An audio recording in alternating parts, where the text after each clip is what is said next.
حاضرین، آج کا موضوع ہے کہ افغانستان میں انسانی المیہ جو جنم لے رہا ہے اس کا مقابلہ کیسے کیا جائے. How to prevent human catastrophe in Afghanistan question mark. کہ افغانستان اگست 15 کے بعد جب وہاں سے اشرف غنی کی گورنمنٹ جو ہے وہ مفرور ہو گئی، فرار ہو گئی، اور طالبان نے کابل پہ قبضہ کر لیا. اگست کی 31 تاریخ جب امریکہ کا انخلا ہو گیا افغانستان سے، افغانستان ایک انسانی المیہ کا مقابلہ کر رہا ہے. ایک انسانی المیہ افغانستان میں جنم لے چکا ہے، جس کا مطلب یہ ہے کہ افغانستان کی جو 4 کروڑ کی آبادی، اس میں سے آدھی آبادی جو ہے وہ خوراک، ادویات، پینے کا صاف پانی اور دوسری سہولتوں سے محروم ہو سکتی ہے.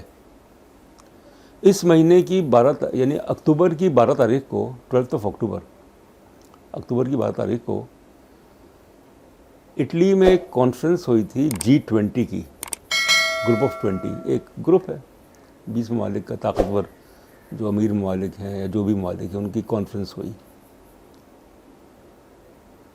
12 اکتوبر کو، جس میں کہ یورپین یونین نے اعلان کیا کہ وہ افغانستان کو 1 ارب یورو، یعنی جس کا ڈالرز میں، وہ امریکی ڈالر میں 1.2 ارب امریکی ڈالر کی انسانی ہیومینٹیرین امداد دے گا، غذا کی صورت میں، ادویات کی صورت میں، باقی جو ضروریات ہیں. مگر وہ جو امداد ہے یورپین یونین کی 1 ارب یورو کی، جس کا انہوں نے اعلان کیا روم میں، جو G20 کی کانفرنس تھی، وہ طالبان کی حکومت کو نہیں دی جائے گی، کیونکہ یورپین یونین طالبان کو تسلیم نہیں کرتی. وہ امداد دی جائے گی غیر سرکاری انجمنوں کو، یعنی کہ نان گورنمنٹل آرگنائزیشنس کو، اور وہ پھر وہ امداد جو ہے افغانستان کے عوام کو. 2 چیزیں ہمیں ذہن نشین رکھنی چاہیے. پہلی بات تو یہ ہے کہ پچھلے 20 برسوں میں افغانستان جو ہے اس کا 80% بجٹ جو ہے وہ غیر ملکی امداد ہے، جس میں مغربی امداد شامل زیادہ، وہ ختم ہو گیا. امریکہ نے افغانستان کے 9 ارب ڈالر کے اثاثے، جو کہ افغانستان کے پیسے ہیں، اسے منجمد کر دیا. اثاثے منجمد ہو گئے. 80% جو مغربی امداد آتی تھی افغانستان کے بجٹ کو سپورٹ کرنے کے لیے، وہ اب نہیں مل رہی. تو طالبان کی حکومت تو بہت ہی بحران کا شکار ہے کہ افغانستان میں ایک انسانی المیہ جو ہے جنم لے رہا ہے. تو یہ چیز جو ہے یہ تو ہونی تھی، اور اگر وہ المیہ جو ہے افغانستان میں، انسانی المیہ، اس پہ قابو نہیں پایا گیا، تو وہاں پہ خشک سالی، قحط سالی، یہ تمام جو ابھی تک خطرات ہیں وہ عملی طور پہ سامنے نظر آئیں گے.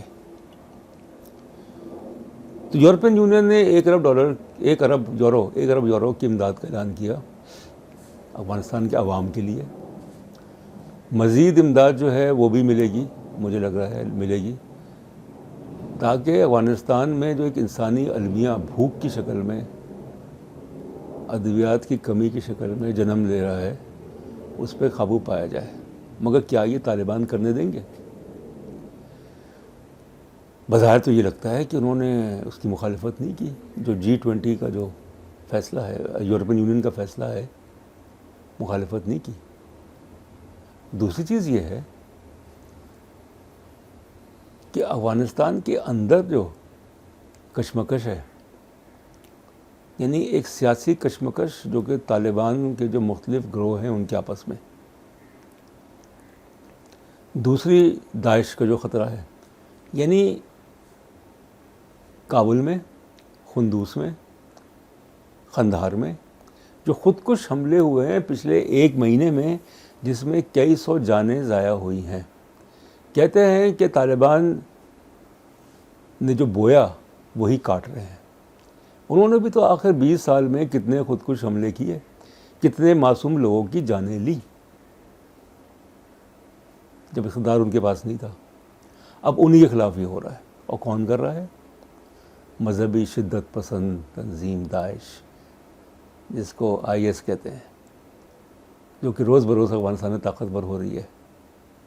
جو طالبان نے حامد کرزائی اور اشرف غنی اور جو امریکی جو غیر ملکی افواج، ان کے خلاف جو جدوجہد کی، جس میں خود کش حملے بڑی تعداد میں شامل تھے، اب وہی چیز ان کے خلاف استعمال ہو رہی ہے۔ تو اب انہوں نے جو فصل بوئی ہے اسے کو وہ کاٹیں، تو یہ ایک حقیقت ہے۔ تو اس لیے جو گھٹن کی فضا ہے افغانستان میں، جو خوف کی فضا ہے، جس طریقے سے وہاں پہ خواتین کے حقوق جو ہیں وہ سلب کر دیے گئے، جس طریقے سے وہاں پہ مخالفین ان کو خوف و دہشت کی وجہ سے ان کے منہ بند کر دیے گئے، تو ان کو تو خمیازہ بھگتنا پڑے گا، کیونکہ یہ افغانستان جو 1996 کا نہیں ہے، 2021 کا ہے۔ 20 سال میں پوری ایک نسل افغانستان میں جوان ہو گئی، جو کہ طالبان کی جو شدت پسند اقدامات ہیں، موسیقی کو پسند نہیں کرتے، اب موسیقی حرام ہے، گانے حرام ہیں، اسی طریقے سے جو کھیل ہیں اس کو وہ نہیں، خواتین کی جو آزادی ہے اس کو سلب کر لیا گیا، اور پھر اس کے علاوہ ایک افغانستان کو ایک بڑے جیل خانہ جیسے ہوتا اس میں، اور پھر اس کے ساتھ آپ کو دنیا تسلیم بھی نہیں کرتی، آپ اپنے عوام کو خوراک نہیں دے سکتے، تو آپ کیا جو افیون کی کاشت ہے، جو ہیروئن کی جو برآمد ہے اس کے ذریعے وہ کمائیں گے، وہ بھی نہیں ہوگا۔ پھر آپ نے ایک اور محاذ کھول دیا ہے، بیک وقت کئی محاذ کھولے ہوئے ہیں، ایک محاذ کھول دیا ہے تاجکستان کے خلاف، جو پنشیر میں جو ہوا جس طریقے سے ہوا۔ تو کہنے کا مقصد یہ ہے کہ جو انسانی المیہ جنم لے رہا ہے اس کے افغانستان میں اس کے پاکستان پہ بھیانک اثرات ہوں گے، کہ جب افغانستان میں لاکھوں افراد، سردیاں آنے والی ہیں، بلکہ سردیاں آ چکی ہیں، خیر سالی، خوش سالی، مایوسی، انتشار، یہ تمام چیزیں جب افغانستان کے عوام جو وہ پھر رخ کریں گے پاکستان کا، اور جو باڑ لگائی ہے اربوں روپے کی باڑ، ہزاروں کلومیٹر کی پاک افغان سرحد پہ، اس باڑ کو وہ رونتے ہوئے پاکستان میں داخل ہوں گے۔ تو کیا پاکستان کی فوج جو ہے یا جو اس کے جو سلامتی کے ادارے ہیں، کیا وہ انہیں روک سکیں گے؟ پہلے بھی 40 لاکھ کے قریب افغان، اور یہ تو ان کی تاریخ ہے کہ سردیوں میں وہ ادھر آ جاتے تھے، جب پارٹیشن سے پہلے 1947 سے پہلے، یہ تو ان کا ایک روایت ہے، ایک ٹریڈیشن ہے، ایک تاریخ ہے کہ سردیوں میں وہ ان علاقوں میں آ جاتے تھے، گرم علاقوں میں، جو اس وقت ہندوستان کے تھے اور پاکستان ہے، اور پھر گرمیوں میں واپس چلے جاتے تھے۔ تو اس لیے پاکستان کو تیار رہنا چاہیے، جو انسانی المیہ افغانستان میں جنم لے رہا ہے اس کے پاکستان پہ بہت ہی ہیبتناک اور بھیانک اثرات ہوں گے۔ بہت شکریہ۔